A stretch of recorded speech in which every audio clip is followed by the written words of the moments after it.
السلام علیکم ورحمۃ اللہ وبرکاتہ۔ ناظرین، آج ہم آپ کے لیے ایک نیا واقعہ لے کر حاضر ہوئے ہیں جو کہ بہت ہی خوبصورت واقعہ ہے۔ یہ واقعہ نیک بادشاہ اور ملکہ کا واقعہ بیان کیا جاتا ہے کہ کسی ملک میں ایک نیک سیرت بادشاہ کی حکومت تھی۔ وہ شاہی خزانے سے ایک پیسہ بھی اپنی ضروریات کے لیے نہیں لیتا تھا۔ وہ کہا کرتا تھا کہ شاہی خزانہ عوام کا ہے اور عوام پر ہی خرچ کیا جانا چاہیے۔ بادشاہ خود کتابت کیا کرتا اور اس کی آمدنی سے اپنا گزارا کرتا۔ اس کی ملکہ بھی نیک تھی۔ وہ گھر کا سارا کام خود کرتی تھی، صفائی کرتی، کھانا پکاتی، کپڑے سیتی، گھر کے سارے کام کاج اپنے ہاتھوں سے کیا کرتی۔ ایک روز ہوا کچھ یوں کہ ملکہ کا ہاتھ روٹی پکاتے ہوئے جل گیا۔ جب بادشاہ گھر آیا تو ملکہ نے کہا، مجھے ایک خادمہ رکھنے کی اجازت دے تاکہ وہ گھر کے کام کاج میں میری مدد کرے۔ بادشاہ نے کہا، ملکہ،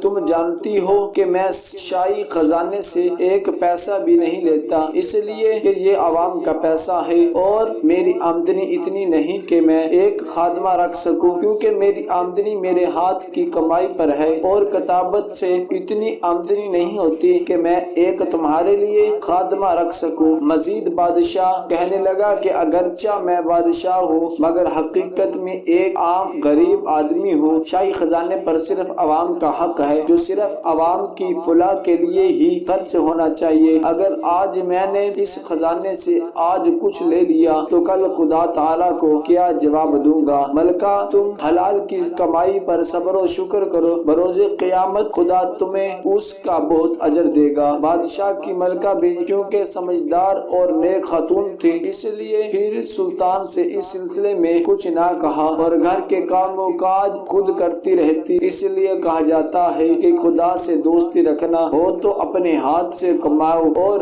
حلال رزق سے اپنے اور خاندان کی کفالت کرو۔ اللہ ہمارے حکمرانوں کو بھی ایسی سمجھ عطا فرمائے، آمین۔ صدق اللہ العظیم۔